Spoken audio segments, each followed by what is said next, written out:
What could be better than viewing the stars on a cool summer night in your backyard? How about seeing those same stars, plus thousands more from space? This video will cover America's space endeavors from the beginning of the space race to current missions. The space race is a byproduct of the Cold War, which was the Soviet Union against the United States in a battle for supremacy. Each country wanted to be more technologically advanced than the other.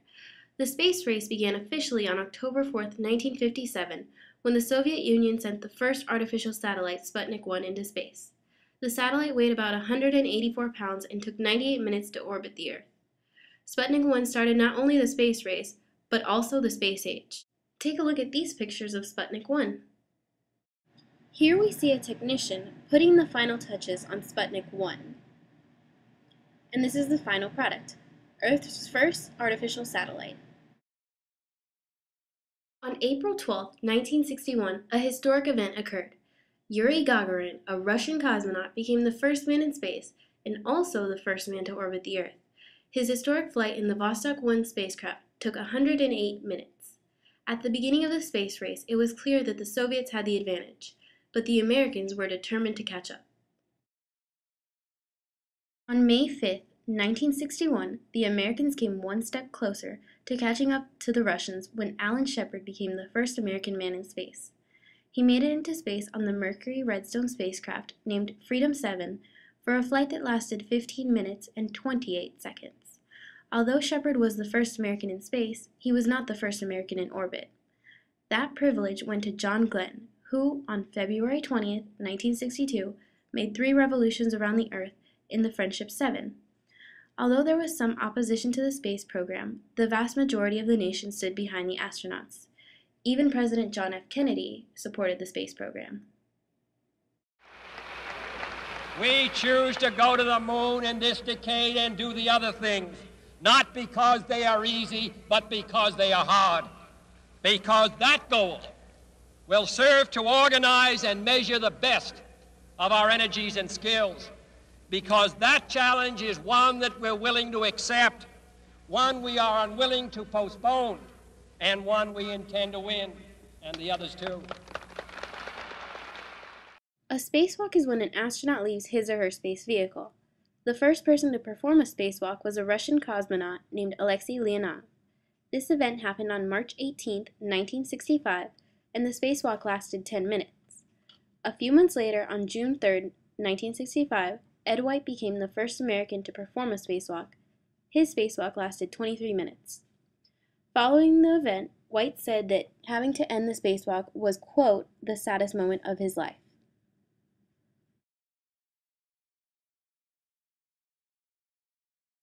Few events in history have had such an immense impact on the world as the decision to go to the moon has.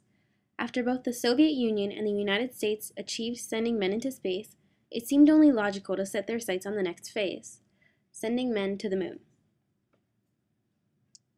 Prior to sending men to the moon, NASA needed to determine how and where to land. To accomplish this, they sent Ranger and Surveyor spacecrafts to the moon. The Ranger spacecrafts were designed to take close-up photographs of the moon until they purposely crash-landed on the moon's surface. The Surveyor spacecraft missions were especially important for future lunar missions. The Surveyor program was designed to perfect lunar landings.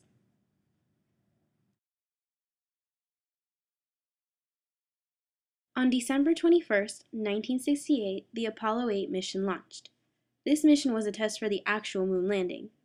Apollo 8 was also the first manned mission to orbit the moon. This was the closest that men had ever been to the moon at that point. This infamous picture of an Earthrise was captured on Christmas Day by the Apollo 8 crew. And then, one event changed everything. 12, 11, 10, 9, ignition sequence start. 6, 5, 4, 3, 2, 1, 0. All engine running. We have a liftoff. Liftoff on Apollo 11.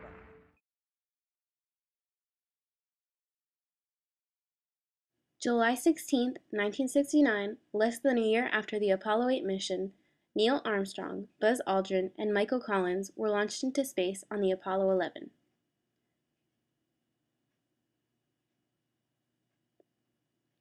4 days later, history was made. It was July 20th, 1969, and Neil Armstrong and Buzz Aldrin became the first men to walk on the moon. Neil Armstrong's infamous first words on the moon can still be heard today. It's one small step for man, one giant leap for mankind.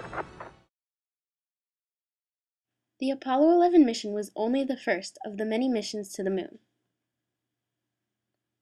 A total of 6 Apollo missions were sent to Earth's natural satellite, and a total of 12 astronauts have explored the moon.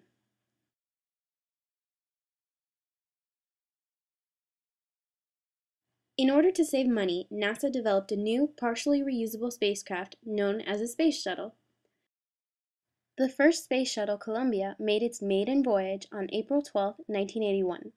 Its crew consisted of only 2 astronauts named John Young and Robert Crippen. This historic launch happened exactly 20 years after Yuri Gagarin became the first human in space. Through the use of space shuttles, NASA accomplished many firsts. Sally Ride became the first American female in space on June 18, 1983, while aboard the Challenger shuttle. On August 30, 1983, just a few months after Sally Ride's flight, Guion Bluford became the first African-American man in space. Less than a decade later, on September 12, 1992, Mae Jemison became the first African-American woman in space while aboard the Endeavour.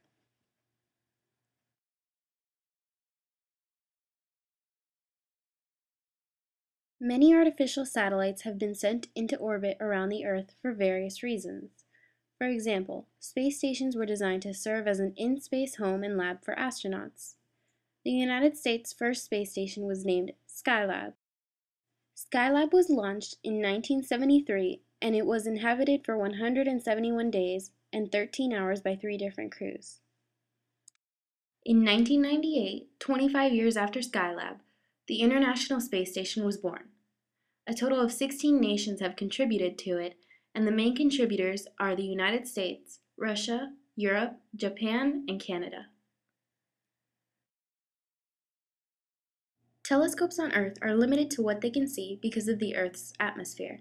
However, sending a telescope into the Earth's orbit opens up new possibilities.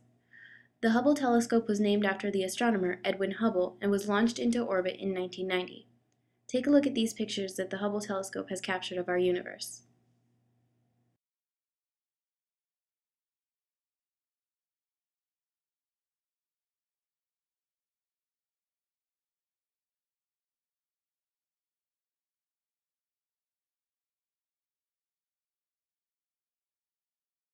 Despite our great technological advances, there is one thing that we are not immune to: disasters.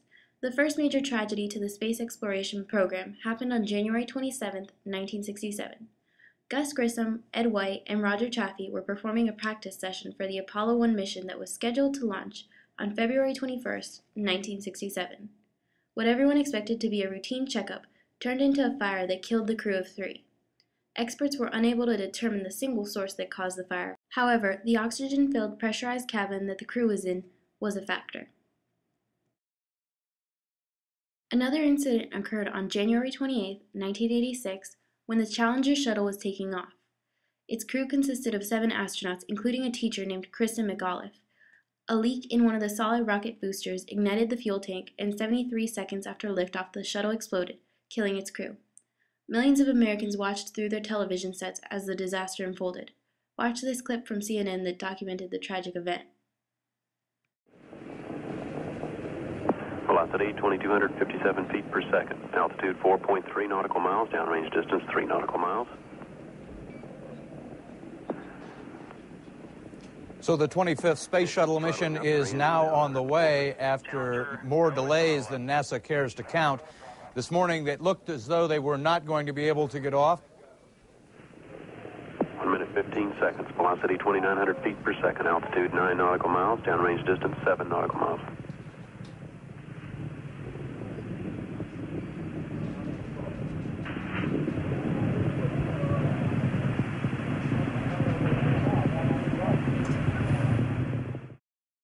Another tragedy related to space exploration was one of the Columbia shuttle missions. The crew and shuttle lifted up on January 16, 2003. After a successful 17-day mission, the shuttle re-entered the Earth's atmosphere on February 1st. Approximately 15 minutes to touchdown in Cape Canaveral, Florida, a major malfunction caused the shuttle to explode, killing its entire crew.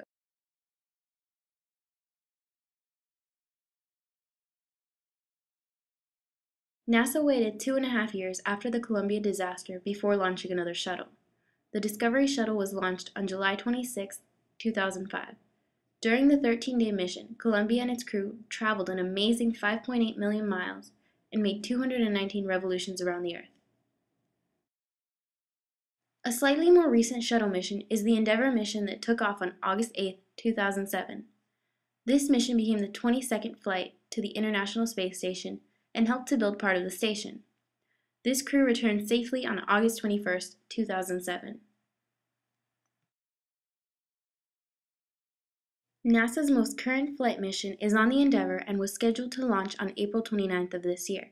However, due to technical difficulties, the flight has been rescheduled to launch on May 8th.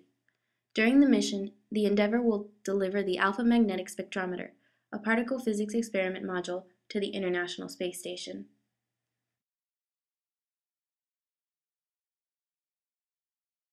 As a nation, space travel has changed the way we view our universe. Without a doubt, our curiosity will drive us to learn more and make us more educated. However, we must never forget our beginnings in space travel and the sacrifice of the brave men and women before us.